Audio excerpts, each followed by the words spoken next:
آبرو بیچ ڈالتے ہیں. ہم کو ایسے مسلمان چاہیے کہ جو آزاد لوگ ہو, مرد آزاد ہوں, جو سوچتے بھی آزاد ہو, عمل بھی آزاد کرتے ہو. مثال آپ کو میں یہ دیتا ہوں, قائد اعظم محمد علی جناح گورنر جنرل نے انگریزوں کے نظام سے پڑے ہوئے ہیں, لیکن وہ اتنے کانفیڈنٹ ہیں, انگریزوں سے دبتے نہیں ہیں, ڈرتے نہیں ہیں. ماؤنٹ بیٹن کو بھی ذلیل کر کے رکھ دیا, ان کے پورے نظام کو بھی اڑا کے رکھ دیا, پاکستان لے کے رہا ڈیبیٹ پہ, گورنر جنرل بنتے. انگلینڈ کا ایمبیسڈر, اب ذرا دیکھیے گا, انگلینڈ کا ایمبیسڈر قائد اعظم کے پاس آتا ہے, قائد اعظم سے کہتا ہے جی بادشاہ جو ہے انگلینڈ کا, اس کا بھائی آ رہا ہے کراچی, اگر آپ اس کو ریسیو کرنے کے لیے جائیں تو بڑی عزت افزائی ہوگی, بڑے اچھے تعلقات ہو جائیں گے پاکستان اور انگلینڈ کے. بادشاہ کا بھائی ہے, پاکستان کا گورنر جنرل جا کے اس کو ریسیو کر لے. قائد اعظم کا جواب سنیے ذرا.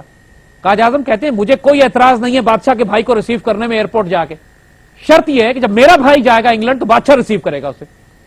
Quaid Azam was a man of integrity and honesty, جن کی مثال پریکٹیکلی قرون اولیٰ کے مسلمانوں سے دی جا سکتی ہے. یعنی خلفائے راشدین کے حکمران جتنی سادگی کے ساتھ اور ڈگنیٹی اور آنر کے ساتھ اور ایمانت اور دیانت کے ساتھ زندگی گزارتے تھے, ہماری تاریخ میں جدید دور میں اگر کوئی مثال دیکھنی ہے تو قائد اعظم کی.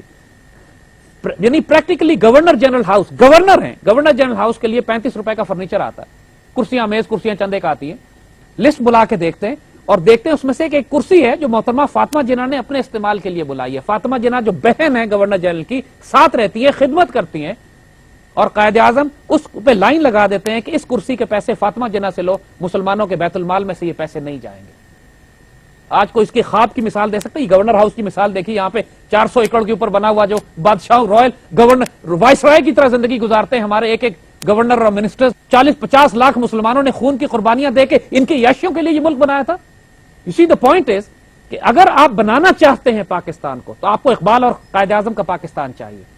اقبال آئیڈیولوجیکل, قائد اعظم انٹیگریٹی کے لحاظ سے. We're going to take a break. Once we come back, we're going to keep asking these guys some questions.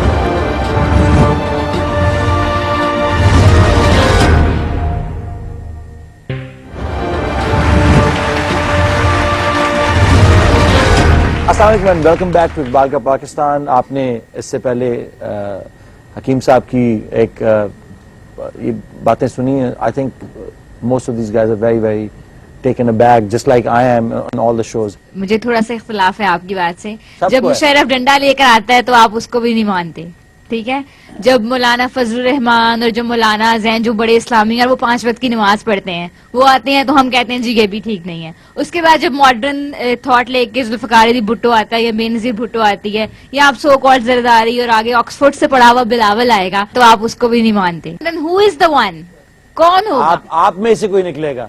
ہمیں کون وہ اسپرٹ دے گا سوائے اس بات کے. مجھے جو اب تک کی جتنی بحث ہو رہی ہے اس سے صرف ایک یہی فیلنگ آ رہی ہے کہ کیا صرف ریلیجن, اسلام, نماز پڑھنا, مسلمان ہونا, is this the only thing that is important? It is of course. بچے ایک سیکنڈ بیٹا میری بات, let's not confuse the issue here. ہم نے آپ کو مثال قائد اعظم اور علامہ اقبال کی دی ہے, that is the only example I have given. اور قائد اعظم ذاتی زندگی میں بڑی پرابلمس تھی ان کی, ہم نے یہ بات بھی کہی ہے, لیکن انہوں نے مسلمانوں کے ساتھ خیانت نہیں کی تھی.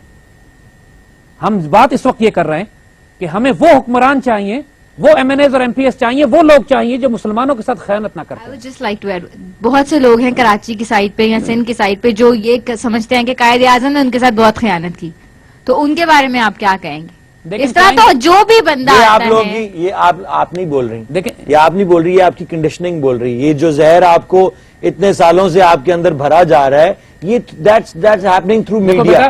یہ ساری ایک سسٹمیٹک یہ جو باتیں کہ پاکستان غلط بن گیا, اور وہی بات آپ نے کوٹ کی کہ نہیں, جو باتیں لوگ ہیں, آخر بہت سے لوگ ہیں جو کہتے ہیں پاکستان غلط بن گیا, یہ تھیری سرکولیٹ کی جاتی ہے. اور پاکستان میں سندھو دیش اور جناب پور اور بلوچستان آزاد اور فرنٹیئر آزاد کر دینا, پختونستان بننا چاہیے, اور پاکستان تو ایک مسٹیک جیسے کہا. یہ ساری باتیں ہی تو ہم نے کاؤنٹر کرنی ہے. یوں تو سید بھی ہو, مرزا بھی ہو, افغان بھی ہو, تم سبھی کچھ ہو, بتا تو صحیح تم مسلمان بھی ہو, اور چاہے وہ نیشنل لیول پہ ہو, پاکستان کے اندر داخلی اختلافات ہو, چاہے وہ ایک امت کے لیول پہ ہو. یعنی بتان رنگ و بو کو توڑ کر ملت میں گم ہو جا, نہ تورانی رہے باقی, نہ ایرانی نہ افغانی. جب آپ ہائر ویلیوز اور ہائر آئیڈیلز کی جب بات کرتے ہیں نا, جب تو ہم اس وقت حج کی طرف دیکھتے ہیں. جو حج کا پیغام ہمیں ملتا ہے کہ پوری امت سے لوگ آتے ہیں ایک لباس میں, ایک اللہ کی طرف, کوئی فرق نہیں ہوتا ان میں. اتنا بڑا انسانیت کا اجتماع کائنات میں نہیں ہے جو حج میں. اور حج کا میسج کیا ہے؟ حج کا میسج یہی ہے جو اقبال نے کہا ہے کہ حج نے دیا پیغام جنیوا کو، جمعیت اقوام یا جمعیت انسان، قوموں کو توڑ کے جمع کرنا ہے یا انسانوں کو جمع کرنا ہے. تو دا پوائنٹ از کہ جو باتیں آپ کر رہے ہو وہ صرف اس لیے ہے کہ آئیڈیالوجی ویک ہو رہی ہے. جب آئیڈیالوجی ویک ہوگی تو آپ سندھی بلوچی پٹھان مہاجر کی بات کریں گے، یہ کہیں گے پاکستان غلط بن گیا، یہ کہیں گے کہ میں پاکستانی عرب لیگ الگ ہونی چاہیے، اجمی لیگ الگ ہونی چاہیے، پاکستانیوں کا گروپ الگ ہو اور ترکوں کا گروپ الگ ہو، ایرانی فارسی بولنے والے الگ ہو جائیں. جب آئیڈیالوجی ویک ہوتی ہے تو ایسے ہوتا ہے. اس کا سولوشن یہ نہیں ہے کہ ہم ان سارے ایکسس کے اوپر مزید بلڈ کر کے پاکستان بھی توڑ دیں اور امت مسلمہ کو بھی پھاڑ کے الگ کر دیں. سولوشن یہ ہے کہ ہم اپنی آئیڈیالوجی پہ واپس جائیں، امت پہ جائیں، وحدت پہ جائیں، یونٹی پہ جائیں، توحید پہ جائیں، اس بات پر جائیں، قل اللہ واحد پہ جائیں کہ اللہ ایک ہے تو یہ امت بھی ایک ہے، ملت بھی ایک ہے، ہمارا مفاد بھی ایک ہے، منفیت ایک ہے اس قوم کی، نقصان بھی ایک. کوئی بڑی بات ہوتی کہ اگر ہوتے مسلمان بھی ایک. تو اقبال نے جو بات کہی تو بچوں this is what we need to work on. ساری آئیڈیالوجیز جو اس کے خلاف ہیں ان کو ہم نے پیروں تلے رون دینا ہے. جس طرح حضور نے فرمایا تھا خطبہ حجۃ الوداع میں کہ جاہلیت کی تمام باتیں آج میرے قدموں تلے ہیں.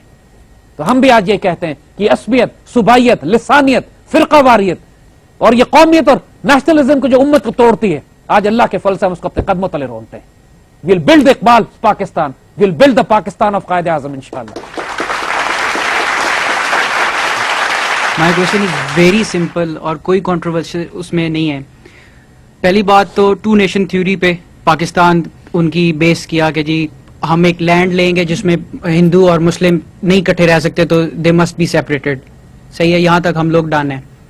اس کے بعد جو سب سے مور امپورٹنٹ تھنگ ہے کہ جو ہمارا اسلام ہے وہ اپلیکیبل آج کے دور میں پاکستان میں ہو رہا ہے یا نہیں. اگر تو وہ ہو رہا ہے تو اٹس گڈ. تو ہم آج کل کیا کر رہے ہیں؟ نمبر 1.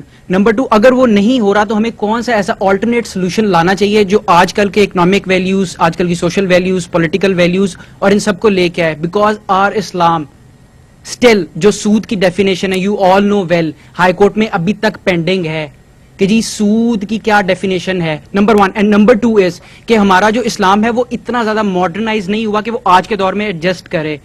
سارے بینک، جتنے بھی بینک ہیں وہ سارے سود کے اوپر بیس کر رہے ہیں. تو آر وی اسلامک جس پہ اسلام لیا، مطلب جس پہ پاکستان لیا گیا ہے، ہم اس کے لیے مطلب گول صحیح کر رہے ہیں یا نہیں؟ بیٹا آپ کا سوال ہے آپ کا سوال از ویری گڈ. ایک بات، پہلی بات تو بالکل آبویس ہے کہ اسلام کو لا الہ الا اللہ پہ ہم نے پاکستان بنایا، لیکن جو اس کا پارٹ 2 ہے محمد رسول اللہ سنت پہ ہم نے جو سسٹم بلڈ کرنا تھا، پولیٹیکل، اکنامک، سوشل جسٹس کا ماڈل، وہ نہیں کر سکے.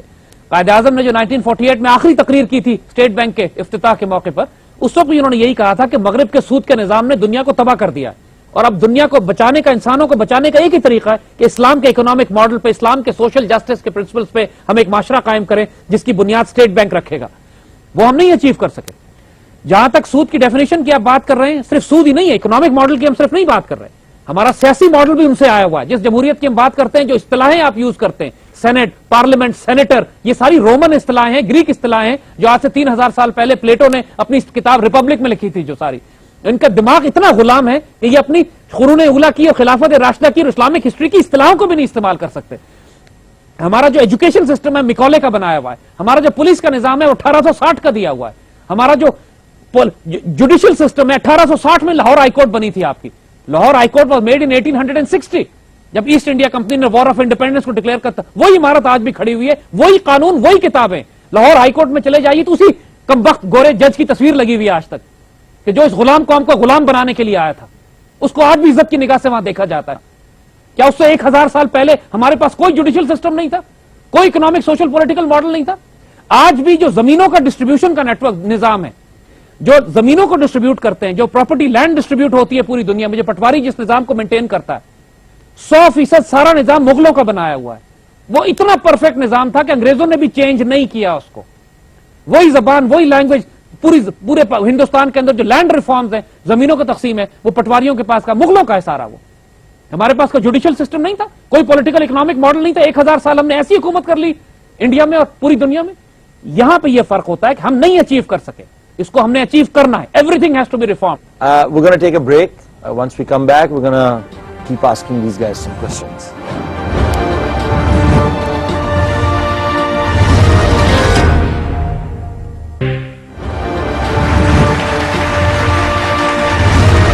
Welcome back to Balka Pakistan.